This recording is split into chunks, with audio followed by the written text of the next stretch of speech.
pour ceux qui font de l'analyse fondamentale, donc très peu de gens en font réellement, eh bien la plupart n'utilisent pas l'IA, ce qui est totalement dommageable pour leur réussite sur le long terme et surtout pour leur efficacité, on va le voir ensemble. Alors, pourquoi est-ce qu'aujourd'hui ChatGPT transforme l'analyse fondamentale?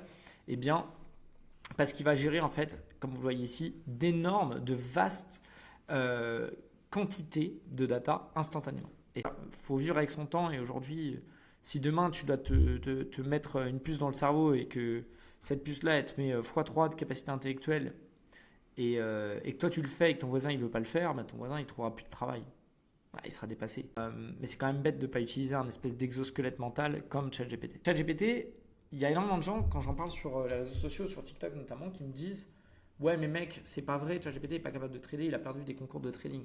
C'est pas parce qu'il y a des débiles mentaux qui ne savent pas utiliser un logiciel que le logiciel est mauvais. Donc, encore une fois, c'est la responsabilisation et c'est la personne qui conduit, c'est le conducteur de ce ChatGPT qui va faire la différence. Il y a très peu de gens aujourd'hui qui savent prompter et il y a très peu de gens dans les gens qui savent prompter qui savent utiliser ChatGPT spécifiquement, qui connaissent ses failles, qui savent comment lui parler, le forcer à donner des réponses complexes. Et il y en a qui vont rire quand je vais dire ça, mais votre métier sera au final remplacé par un prompt.